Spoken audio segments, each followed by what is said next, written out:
Hello, everyone, and welcome to the One Love, Wellbeing and Lifestyle Show. My name is Dr. Peter Amato, and I'm here today with my co-host, Uptown, Julia Brown. Thank you. It's a pleasure to be here, Dr. Amato, in the beautiful Pennsylvania area. And of course, you're going to tell us about what this place is that we're located, with this awesome view behind us, as you could see. Totally awesome.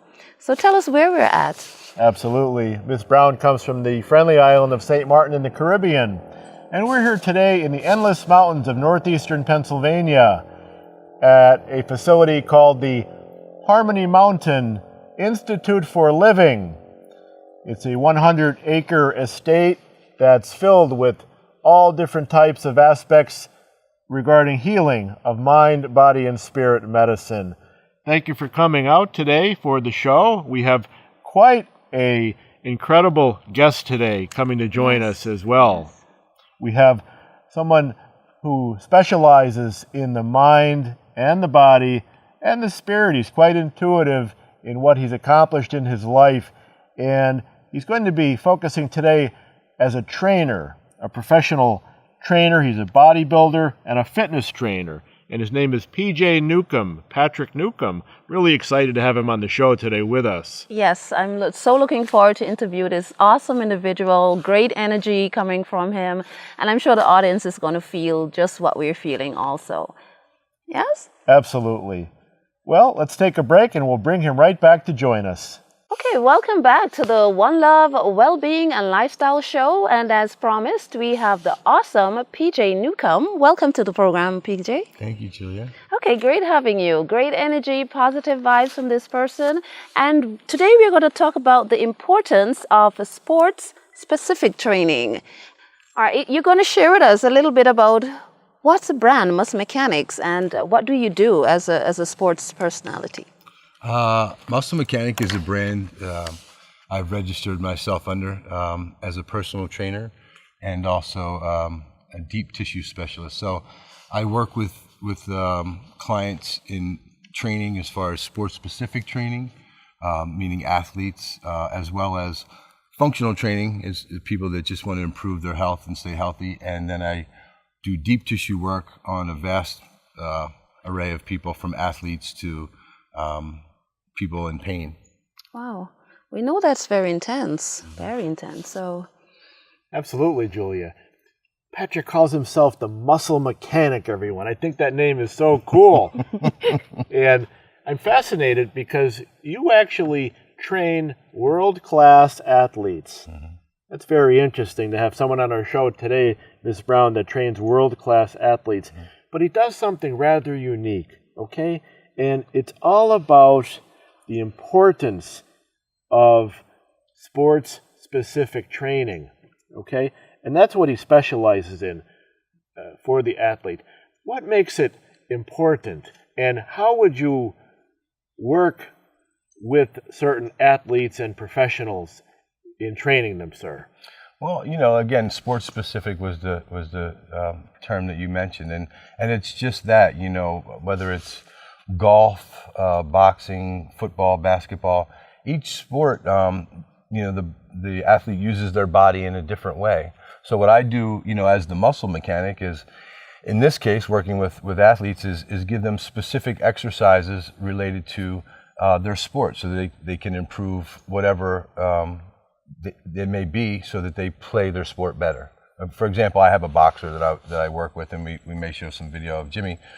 So he's a fighter, so we need to work on certain things in the gym to improve his strength with punching and so on. Before we get into the specific sports per se, how long did you actually started this whole training thing? And I myself played sports as a kid in high school and so on, football and boxing, and then in 1983 I started competitive powerlifting. Wow. In 1992 I started natural bodybuilding. So in that time, 1992 is when I got certified by the American Council on Exercise as a personal trainer. So a lot of people that I started out were just people that wanted to get in shape, improve fitness, and then as I excelled in my sport, I started working more with athletes that wanted to be in better condition and be able to perform better at their sport. So I designed and implement training routines with them to improve their function in their actual sport that they play. Is this universal, this sport-specific training? Is it universal or is something that you saw the need based per athlete? Yeah, I think, obviously a lot of professional football teams and things like that have strength training coaches, and it's become part of sports, Okay. worldwide. At my level, I have, people that come to me that, for example, I have some video and pictures of a girl who's a bikini competitor. So bikini is a branch now of bodybuilding. Bodybuilding has progressed into different classes, and bikini being one of them. So with hers, we do training that's specific to the development of her body in a way that's not overdeveloped, but athletic looking, still feminine. Okay. Yeah, like I said, to my boxer, to bodybuilders, to motorcycle racers, it's all designed to improve their body so that it performs better at the sport that they're doing. It's like a car, right? The muscle mechanics. Exactly Okay. right. Awesome. Yeah. And I understand as a muscle mechanic, you've gone through years and years of your own training, as you've just been talking about a little bit with Ms. Brown here, to the point where you've actually taken 11 first places in competition in your powerlifting career. That's right. On your way to becoming the muscle mechanic of today. Yes. And isn't it true that you also competed in the natural USA competition? Yes, Pro Natural Mr. USA in bodybuilding. That's amazing. Yeah, so there was 11 first place in powerlifting. Wow. And then bodybuilding, I qualified and competed at the Pro Natural Mr. USA. I'm currently 55 years old, and last year I competed at the Mr. Pennsylvania State Championships 55. in the 35 and over class, and I took second to a guy who's now an IFBB pro. So yes, I've been active in the sports as well. So it's not just a case of being a certified personal trainer. I'm a competitor and an athlete myself, so I'm better able to help my athletes improve their game through exercise resistance training. That's amazing. Wow, that's intense. Deep That's stuff, deep. right? Very deep, because the connection between the mind, body, and the spiritual, it's very, very important. Absolutely. And a lot of people disconnect at some point, and there's problems later on. But I'm glad that you work with all three, so that athletes will benefit from it. Absolutely. All right, for this segment, for our next segment, we're going to actually get in more specific with certain athletes and certain training patterns. So we'll do that right after this break. Okay, welcome back, everyone. We're here today with PJ Newcomb, the muscle mechanic. Thanks, and Uptown Julia Brown, all the way from St. Martin in the Caribbean. Thank you. Patrick, talk to us a little bit about some of the athletes that you've worked with in your career here with training. Okay. There's been a vast, I remember I've worked with teenage tennis players. I remember girls 12, 13 years old playing tennis, swimmers. I had mentioned earlier in the segment, motorcycle racers, motocross racers. Obviously, I've worked, it's not obvious, but being a bodybuilder myself, I've worked with many bodybuilders and competitive bodybuilders, competitive bikini competitors, powerlifters. But a couple that I brought some footage of that we could show is I'm currently working with a professional boxer named Jimmy Kelleher. He's 5-0 as a pro right now, and he'll be fighting upcoming fight coming up and hoping to stay 6-0. And I have some video of him in the ring that we could probably show. He's a real sharp boxer, but his boxing trainer, wanted me to help Jimmy to get a little stronger, to get a little leaner. So the idea was to lose a little body fat and also improve strength and to help him function better in the ring. So, I have some video of Jimmy doing some different exercises, some shoulder presses, some abdominal work. And that's what I do. I'm focusing on the areas that are important for Jimmy to be able to excel, so that he can punch harder, that he can last longer in the rounds, and that he can take punches as well. The abdominals need to be strong so that Jimmy can take some punches as well. Wow. Yeah. And you work on it with nutrition as well. You said leaner. Yeah, that's a good question, Doc. Yes, I did set up a diet routine for Jimmy to follow, so that he's getting enough protein and carbohydrates that he needs and fats, but staying low on sugars and high fat foods, so that with the training that we're doing, he can actually burn from his body fat for fuel, so that we lower the body fat a little bit, put on a little muscle, and keep his weight the same for his fights. Wow. Interesting. Yes. Now, compare that with the bikini model. The bikini competitor, Jennifer, Yeah. yes, I have some footage of her. I have some pictures of her. She just placed 8th in the United States at the Masters Nationals. And I'm sure they could bring up some pictures of her on stage. I have some before and after pictures of her that they could bring up. Also, some footage of her training in the gym. Now, her training, the bikini competitor, again, we mentioned earlier in the segment, they lift weights and they want to be developed, but they still have a very feminine look. It's not a woman bodybuilder. It's a bikini class, so it's a little less muscle than a woman bodybuilder. So we do have toned shoulders, toned arms. I showed Julia some pictures of her. She liked Jennifer's abdominal area and the glutes.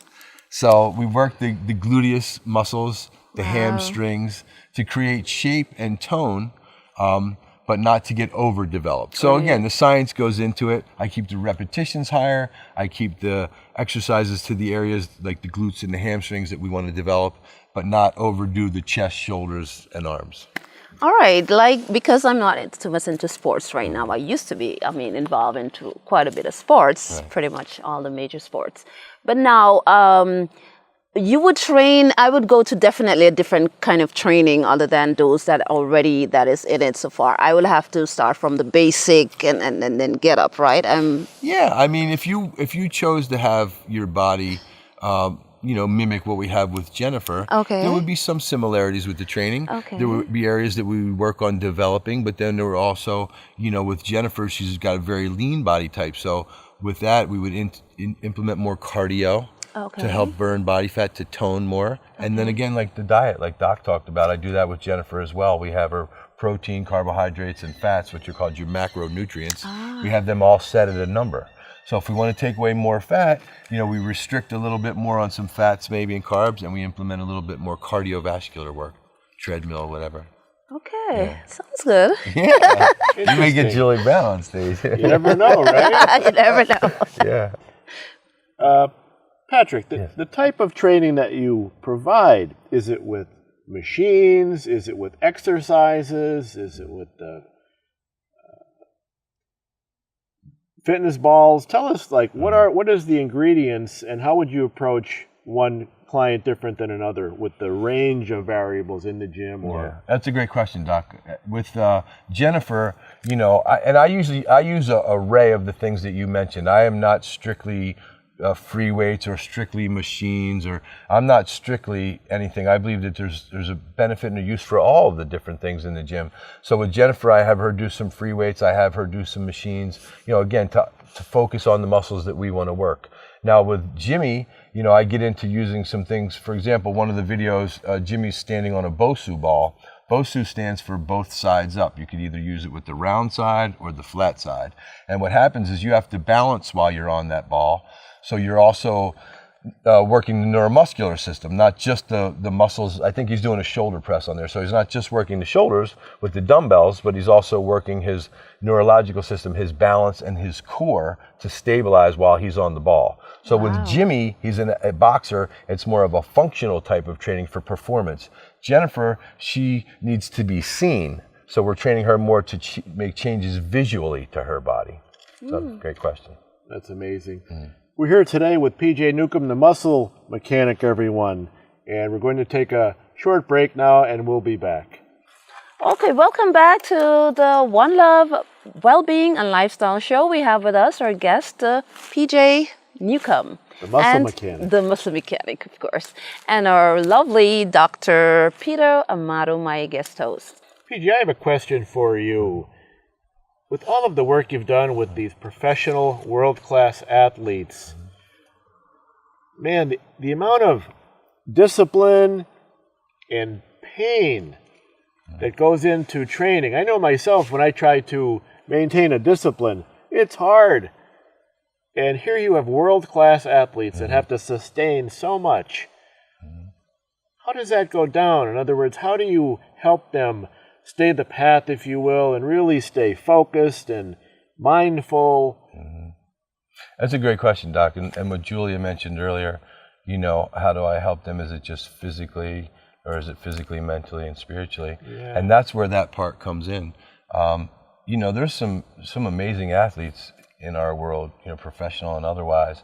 And certainly a lot of these people may have been blessed with some natural talent, and as kids were coached and found their way. But the ones that really excel and do well put a lot of hard work in. And, for example, for my competitors that are bodybuilders or bikini competitors, they have to bring their body to the stage with a certain, some men bodybuilders are 3% body fat when they go on stage.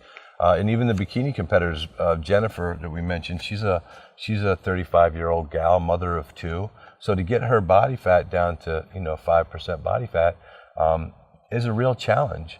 So there's times when these people are texting me and they're struggling because their body wants sugar or sweets, and they're doing double cardios, getting up in the morning doing cardio and doing it again at the end of the day.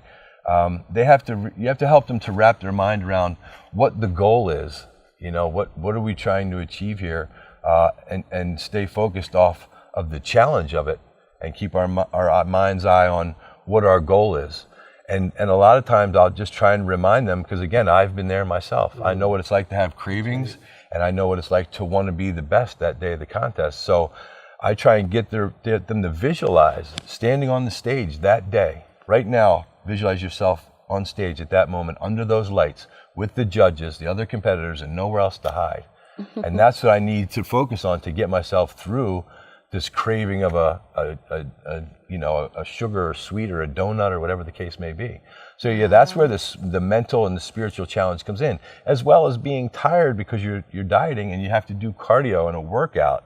So you really have to dig deep at times. So the fact that I've been there myself can allow me to relate with these competitors and help get into their mind to help them stay focused on the prize and make it through that challenge. Mm-hmm. As a doctor of integrative medicine, I'm always interested in the emotions, that I'm sure spike up and down, and how they relate to the discipline as far as the quality of one person's training. That, I'm sure it's many hours a week of training, right? Sure. And the highs and lows, that yes, they want to look extremely buff on the outside, but what's going on in their mind, and do they have normal fears and inhibitions like the rest of us do? And how do you deal with that? And like you're talking about, getting them prepared and to more or less think into the future, what it will be like when they're on the stage, and so on and so forth. It sounds really sophisticated, highly detailed, and probably unique to the individual, how they prepare and train. Absolutely. Yeah, the ones that do well at it need to be able to have a balance in their mind. They need to have things in order. Arnold Schwarzenegger he's a famous bodybuilder. Everyone knows Arnold, and he competed years ago. And he said, if my car gets stolen, I have my secretary handle it. You can't get hung up on stubbing your toe. It takes everything you have to be able to push yourself to achieve this. So you got to wear the world like a loose garment. You have to just not get hung up on things that come along. You have to be able to keep your mind calm and stay balanced and focused on the event. So it builds character. People that do well at it are people that usually have character. Wow. But do you find like you have major challenges with some athletes gravitating to that spiritual aspect of it? Absolutely. Yeah. I've had some not make it to the dance. It's not for everybody. Okay. And that's okay. Not everybody has what it takes to be able to stay that disciplined and make it to that level, and that's okay. I don't judge people by that. I understand that. That's why if you make it, and I've had competitors go to their first contest, win their class, and win overall, qualify for nationals the first time they went to the stage, and then there's some that don't make it to the dance, and that's okay. But that's what makes the champion such a special, amazing thing, that they were able to mentally, physically, spiritually focus and bring their best to that event with all life's challenges. Wow, that's deep. Yeah, It really It's is. very It profound. really is. But I like what he said about Yes, 2 steps forward, 1 back. Not everybody gets to the dance. that's Sounds true. a lot like all of us, really, with life itself. You know, we have clients in our practice that we're trying to get them to move from white bread to wheat to sprouted grain, just like he's trying to get a world-class athlete to the dance.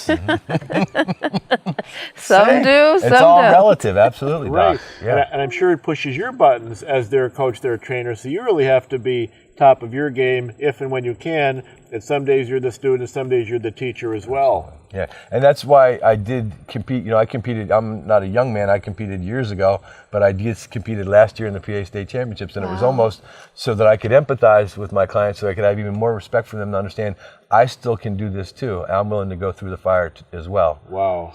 I would like to have him as a trainer because if he's going to go to that length just to compete, just to get that passion, you know, to expound upon it, I mean, that's just totally awesome. Thank you, Julia. And Absolutely. muscle mechanics, I mean, wow.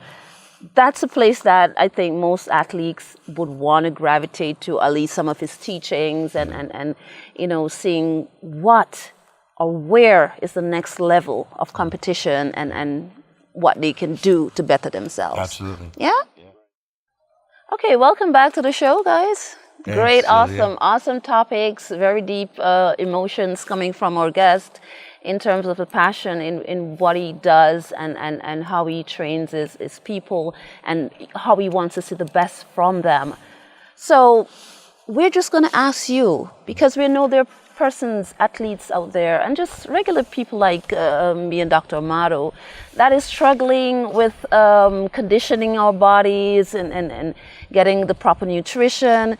We just want you to encourage them. Tell them something that could, you know, make them want to say, hey, I can do this. Thanks, Julia. Yes. I mean, your questions and Dr. Amato have evoked emotion in me and allowed me to get across some points that were heartfelt, like you said.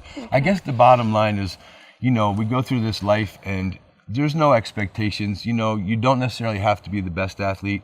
It's important to take care of your health and be well. But if you choose to do something, you know, if you choose to dig a ditch, try and be the best ditch digger you could be. If you're going to be an athlete and perform in a sport, why not, you know, try and work as hard as you can to be the best athlete? And exercise and training sports specific for that sport can give you that edge. So again, you know, don't feel pressured to do it, but if you're going to do it, why not try and be the best that you can be and try and visualize yourself being on the field or wherever it may be, on the stage, whatever your competition is, visualize yourself being there and to inspire yourself to put the most into your training that you can for that sport.